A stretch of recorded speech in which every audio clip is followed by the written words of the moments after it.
I like building things, like I like the structure of design and like the structure of art.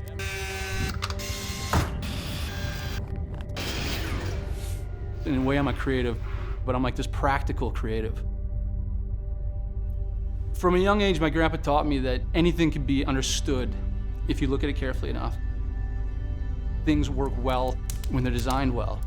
So he taught me that you don't have to be an expert to be an expert. When I design things, I want it to make sense.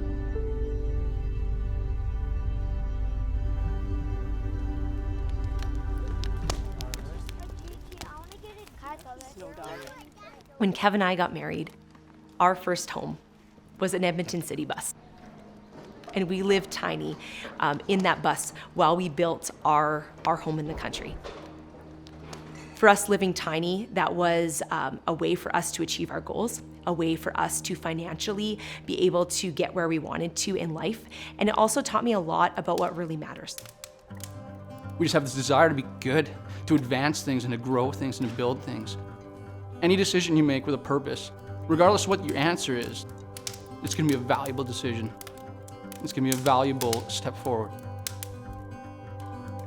I see tiny homes as a key piece to intentional and healthy community moving forward in our world.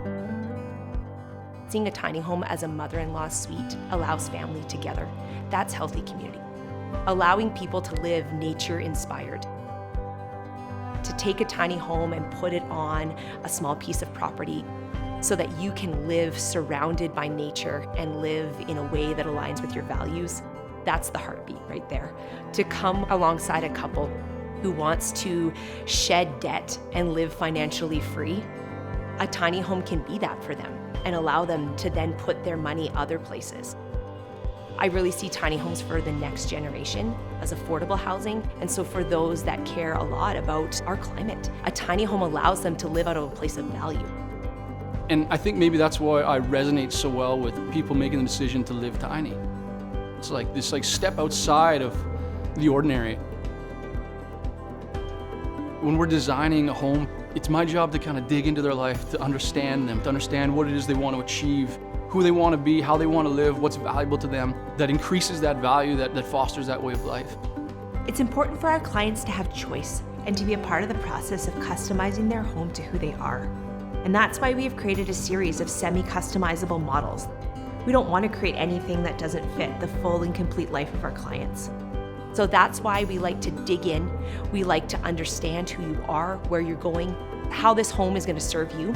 And if we create a vacation rental, the cottage by the lake, or a mother-in-law suite in your backyard, these floor plans give us a starting place to create off of. In a tiny home, every square inch counts because we want to get that home a reflection of you and your lifestyle and your vision for intentional living moving forward. And that's done on purpose.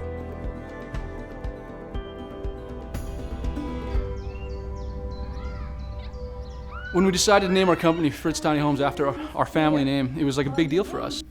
We took the Fritz Tiny Home brand and we put it into a branding iron.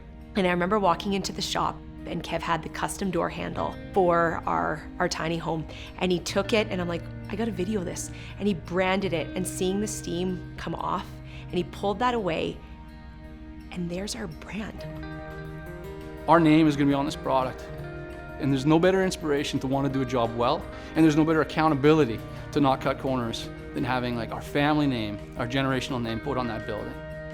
We love to dream and we love to execute, but to think of dreaming and executing for somebody else, and that's their space, that they can again go on and dream and execute in their life and live purposefully. I can't imagine creating anything less. I get to interpret that and create it for you.